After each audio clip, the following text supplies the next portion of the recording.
Yan yung malaki nating pinag-uusapan at nadiskubre at inilahad ni Pangulong Duterte at ni Congressman Sid Ungab. Nandun po ako nung gabing yun, nung amin pong pinakita ito, na hindi po ito peke. Ayan po, ang Malacanang po ang nagpapalaganap ng fake news.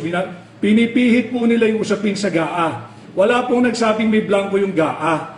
Ang sinasabi natin, blanco itong final document na naging basihan ng GAA. Iyan ang pinag-uusapan natin. Mga kabayan, nagsalita na at namagitan itong si Attorney Vic Rodriguez, former Executive Secretary ni Pangulong Bongbong Marcos Jr. Ito ay may kaugnayan sa malaking issue at napaka-importanteng bagay patungkol sa budget ng Pilipinas ngayong taong 2025 na nagkakahalaga ng 6.352 trillion pesos.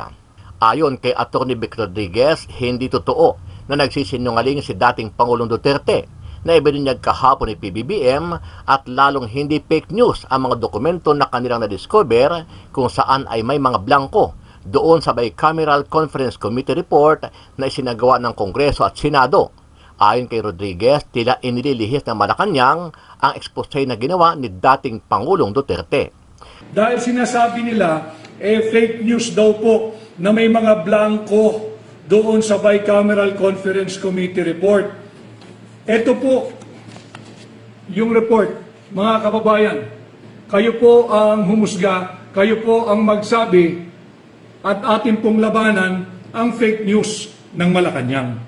Ang sinasabi po natin dito, panay blanco, bilyong-bilyong pisong halaga, blanco, itong Bicameral Conference Committee report. Firmado po ito. Nagiging mainit ang usapan at tila linilihis ng Malacanang yung expose na ginawa ni Pangulong Duterte, and I was present during that night. Ang pinag-usapan ho namin doon, ang nadiskubre po ni Congressman Sid Ungab ay ang mga blankong halaga pagdating doon sa final Bicameral Conference Committee report. Dagdag pa ni Atty. Vic Rodriguez na may nakialam sa Bicam at ito ay ang pamunuan ng Kamara sa pamumuno ni Speaker Martin Romualdez Jr.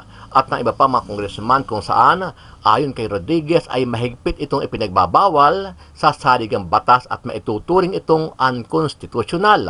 Ang nagiging problema, pakialamero po itong Bicam.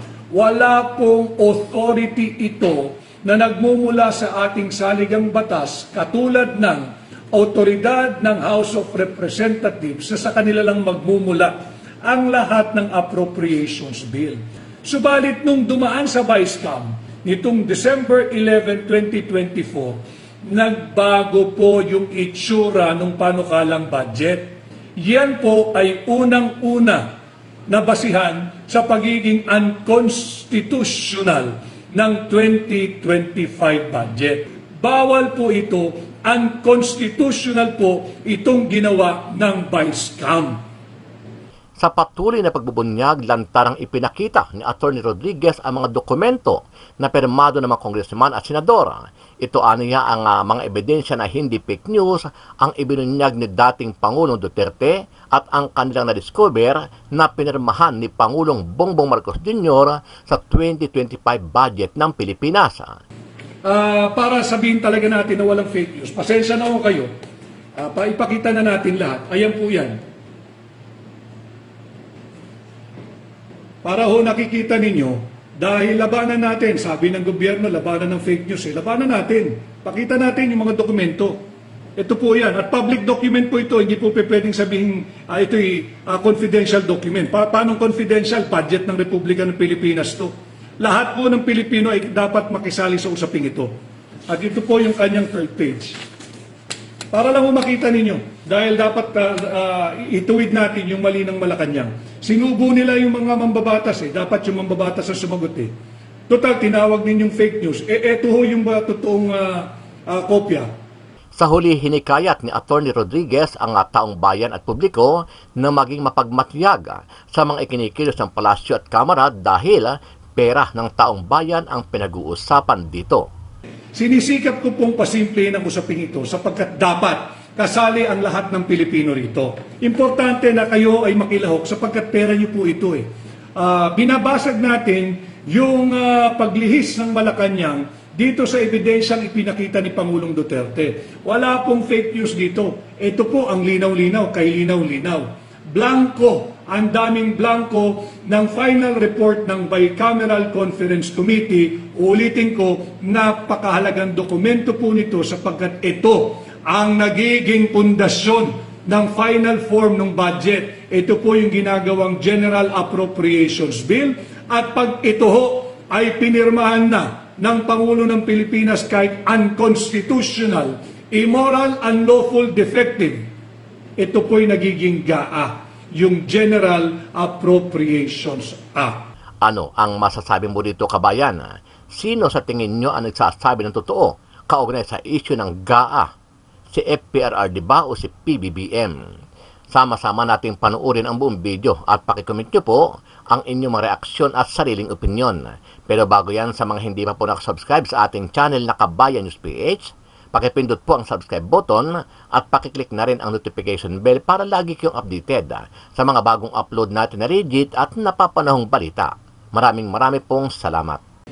Marami ho ang nagme-mensahe sa akin simula pa kaninang umaga. Pero lang po tayo mga hinaharap na gawain at mga tao at bisita sa ating opisina, sa ating tanggapan.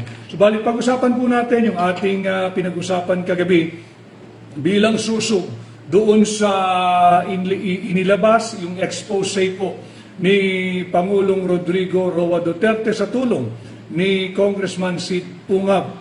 Yung nagpapakita na blanco po yung mga bilyon-bilyong halaga ng appropriation o allocation na nagmula sa Bicameral Conference Committee report na siyang naging pundasyon nung tinatawag nating GAB o yung General Appropriations Bill na siya naman, nung enrolled bill na, siya namang inaprubahan at pinirmahan ng Pangulo ng Republika ng Pilipinas. Yan po ang ating pag-usapan. Pakita ko lang muna kasi nagiging mainit ang usapan at tila linilihis ng Malacanang yung expose na ginawa ni Pangulong Duterte, and I was present during that night. Ang pinag-usapan ho namin doon, ang nadiskubre po ni Congressman Sid Ungab ay ang mga blankong halaga pagdating doon sa final Bicameral Conference Committee report. Bicameral Conference Committee report. Final na po iyon sapagkat ratified at pirmado ng mga miyembro ng Senado at ng House of Representatives. Pirmado yun ng puno ng delegasyon ng Senado, pirmado rin po yun ng puno ng delegasyon ng House of Representatives. Ito nga po yung ating ipinakita. Dahil sinasabi nila, fake news daw po na may mga blanco doon sa Bicameral Conference Committee report. Ito po yung report. Mga kababayan, kayo po ang humusga, kayo po ang magsabi at atin pong labanan ang fake news ng Malacanang. Ang sinasabi po natin dito, panay blanco, bilyong-bilyong pisong halaga, blanco, itong Bicameral Conference Committee report. Pirmado po ito. Wala pong nagsabing blanco yung GAA, yung General Appropriations Act. Malacanang po nagsabi noon. Linilihis nila itong usapan. Ang inexpose po ni Pangulong Duterte at ni Congressman Sid Ungab ay ang mga blanco pagdating sa bilyong-bilyong pisong halaga ng Bicameral Conference Committee report na siyang naging pundasyon at basihan nung General Appropriations Bill at nung enrolled bill na ito ay pinadala sa Malacanang at pinirmahan ni Bongbong Marcos at naging General Appropriations Act. Pati po yan tatalakayin natin para maunawaan po ng higit sa marami nating kababayan yung tinutawag nating budget process. So malinaw po sa ating saligang batas, una-una nabasag po natin yung fake news sa Malacanang. Wala daw pong blanco, yan po blanco lahat. Bilyon-bilyong piso blanco. Ito ho yung aking sinabi kagabi, na paano ka napunta sa 6.32 trillion pesos na taon ng budget for 2025, panay blanco po ito. Ibig sabihin, yung 1 plus 1, hindi na po magbabago yun, 2 ho ang sagot doon. Yung 2 plus 2, ang sagot po doon ay 4. Pero yung 3 plus blank, hindi po maaaring maging 6.32 trillion ang magiging kasagutan doon. Kahit po mga batang nag-aaral sa elementary, alam po yung kasagutan sa 3 plus 3. Pero hindi po kayang sagutin ng kahit na sinong scientist o inventor o henyo yung tanong na 3 plus blank is equal to 6.32 trillion pesos. Yan yung malaki nating pinag-uusapan at nadiskubre at inilahad ni Pangulong Duterte at ni Congressman Sid Ungab. Nandun po ako nung gabing yun, nung amin po pinakita ito, na hindi po ito peke. Ayan po, ang Malacanang po ang nagpapalaganap ng fake news. Pinipihit po nila yung usapin sa GAA. Wala pong nagsabing may blanco yung GAA. Ang sinasabi natin, blanco itong final document na naging basihan ng GAA. Iyan ang pinag-uusapan natin. Kay Balitang Hopya Mani Popcorn, ano po ba ang BICAM sa GAA? Yung BICAM, wala po yun sa GAA. Babanggitin ko po yan, malinaw ho sa ating saligang batas. Silipin po ninyo, pakisilip po ninyo, Article 6, Section 24, that all appropriation, revenue, or tariff bills shall emanate or originate exclusively sa House of Representatives. Malinaw po yan, yung ating mga nakasubaybay na magagaling na abogado, yung mga nag-aaral ng batas sa law schools, alam po nila yan, at pati po mga ordinaryong Pilipino, dapat po silipin ninyo yung ating saligang batas. Malinaw po sa ating saligang batas, Article 6, Section 24, all revenue, all tariff, all appropriations bill shall, to the exclusion of all other bodies, shall originate exclusively sa House of Representatives. So, walang ibang pwedeng pagmulan yan. So, nalinaw po natin yung constitutional basis or provision. Ngayon, yung annual budget, magmumula lamang sa House of Representatives, originally appropriation. Pero yan po ay isusumiti ng Executive Department nung tanggapan ng Pangulo.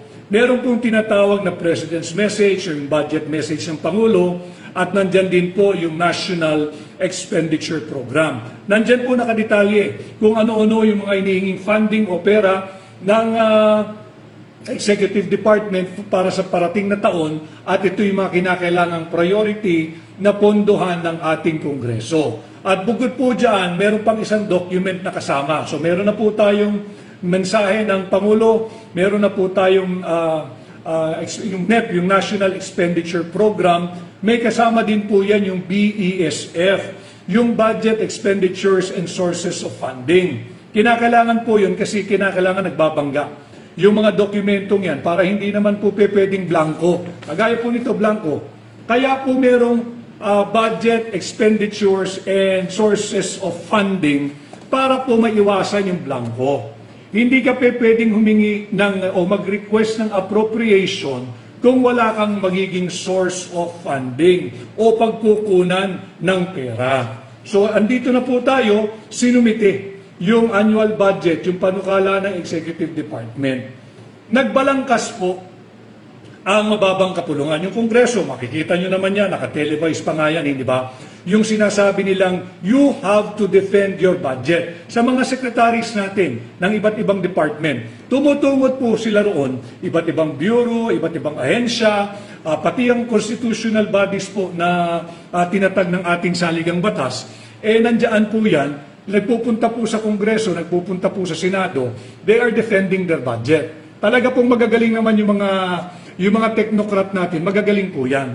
Subalit, kahit po na-defend na nila yung kanilang budget, meron pong unconstitutional body or committee na hilig makialam. Dito po nagkaproblema. Yung Bicameral Conference Committee, yung BICAM, kung tawagin natin, BICAM. Yung Bicameral Conference Committee, it is just a mechanism to reconcile conflicting figures, yung mga numero, yung mga amount, or conflicting items that are in the appropriations bill. Hindi po pwedeng gumawa iyan o humulma ng sarili nilang bersyon ng budget. Malinaw po sa ating saligang batas. nagiging problema, pakialamero po itong Vice-Cam.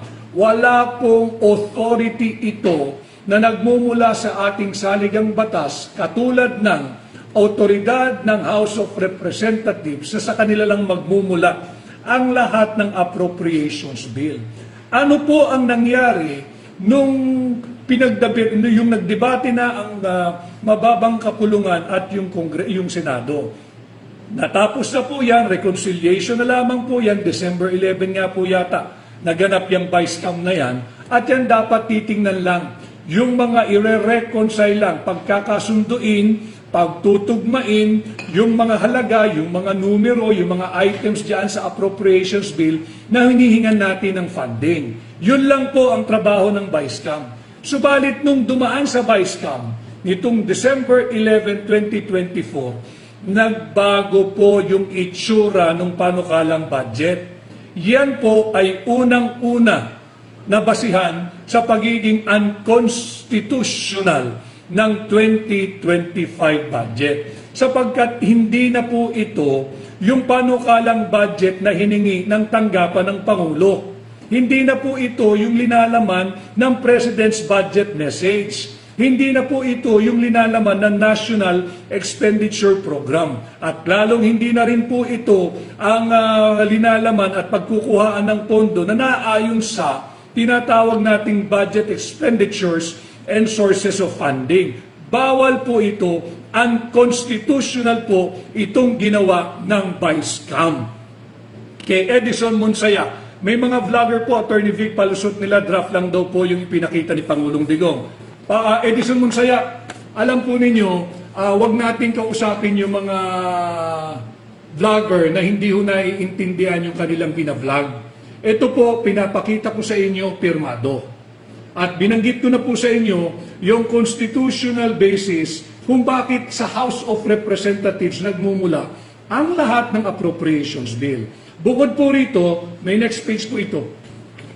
Para sabihin talaga natin na walang fake news. Pasensya na ho kayo. Ipakita na natin lahat. Ayan po yan.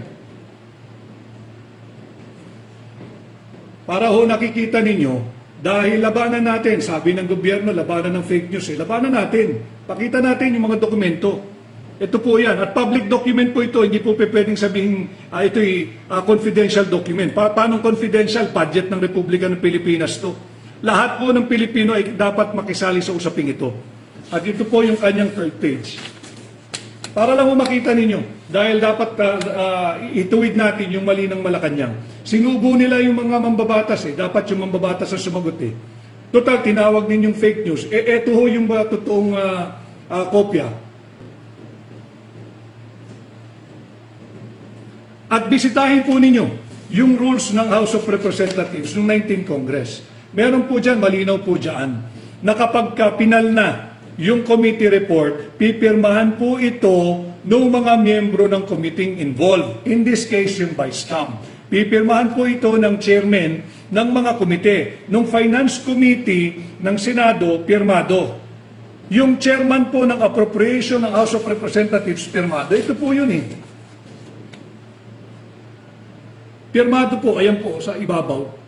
Yan po yung mga pinuno ng Senado at pinuno ng House na panel. So, bakit ka pipirma ng isang pinal na dokumento na punong-puno ng blanco? Malinaw po dito At ito po ay hindi inosenteng papel. Malinaw din po diyan sa pagbabalangkas ng budget. Kaya po may mga record na ganito. Dahil ito po ay may evidentiary value sa batas. Evidentiary value. Ibig sabihin, kapag meron pong illegalidad, kagaya ng may blanco po rito, may halaga, may blanco, pag yung amount dito ay nag-iba, pwede pong magbigay daan yan sa isang criminal case. Katulad ng, halimbawa lamang, falsification of a public document. Bakit falsification? Sapagkat malinaw po, binanggit ko sa inyo, tanging ang House of Representatives lamang ang merong malinaw na mandato to the exclusion of all other bodies na magsimula ang kanilang Appropriations Bill. Hindi po sinabi ang Vice-Cam. Wala pong authority ang Vice-Cam. Bakit po na blanco? Hindi ba? Kaya sabi ko sa inyo, unang-una, unconstitutional na nakialam yung Vice-Cam. Kaya Irene, Maita, pinagluloko nila ang mga Pilipino. Salamat na lang at maraming nagmamalasakit sa bansa natin. Sinisikap ko pong pasimplehin ang usaping ito sapagkat dapat kasali ang lahat ng Pilipino rito. Importante na kayo ay makilahok sapagkat pera niyo po ito eh. Binabasag natin yung paglihis ng Malacanang dito sa ebidensyang ipinakita ni Pangulong Duterte. Wala pong fake news dito. Ito po ang linaw-linaw, kay linaw-linaw. Blanco, ang daming blanco ng final report ng Bicameral Conference Committee. Uulitin ko, napakahalagang dokumento po nito sapagkat ito ang nagiging pundasyon ng final form ng budget. Ito po yung ginagawang General Appropriations Bill. At pag ito ho ay pinirmahan na ng Pangulo ng Pilipinas kahit unconstitutional, immoral, unlawful, defective, ito po ay nagiging GAA, yung General Appropriations Act. Kay Mosimo, Attorney Vic, bakit po tahimik ang mga senador at ibang congressman sa issue na to? Yun din ho ang ating pinupunto dito sa ating ginagawang pakikipag-ugnayan diretso sa inyo. Kinakailangan malinaw tayo. Ang punto rito ay yung Vice-Cam report. Itong Vice-Cam report, pero ang sumagot at galit na galit ay ang Malacanang. Tinawag kong fake news ito. Paano naging fake news ito? Ang dapat sumagot dito, yung mga miyembro ng Kongreso at Senado. Ang dapat sumasagot dito, yung mga nakapirma rito, ang dami po niyan, pinakita ko sa inyo yung pangalan. Sila ang dapat nagpapaliwanag. Kagulat-gulat, katangi-tangi, ang nagsasalita ay ang Malacanang, ang tanggapan ng Pangulo. Pupunta ho tayo, may tanong ho rito, pupunta tayo mamaya doon sa sinabing layar. Ito, babasagin ho natin yung pagsisinungaling ng Malacanang at pagpapakalat ng fake news. At yan po, ay unconstitutional na nakikialam ang Bicameral Conference Committee. Higit po roon, ang panukalang budget po ng tanggapan ng Pangulo ay higit na mababa kumpara sa final form and final amount na ipinasa ng Bicameral Conference Committee na wala namang authority talaga. So ito po, ating pinakita at pinasinungalingan yung propaganda ng Malacanang na fake news daw po, wala pong fake news dito. Ayan po, papakita ko ulit. Final and approved and signed by the members of the Vice-Cam. At wala pong nagsisinungaling sapagkat ito po talaga ang linalaman ng final Bicameral Conference Committee report. Sino po, iiwanan ko po kayo ng tanong para ipag-usapan ninyo maghapon hanggang bukas, sino po ang pumuno ng mga blankong ito. At kung sino man po ang pumuno nito, criminal act po iyan. Dapat ka o dapat kayong managot. Bawal po iyan. Tigil nyo na po ang inyong pambubudol sa sambayan ng Pilipino. Muli ho, maging vigilant po tayo, magsama-sama po tayo. Ngayong 2025, magkaisa tayo, maghatid ng bago sa Senado. Dahil pag tayo nagsama-sama, ngayong 2025, posible ang pagbabago.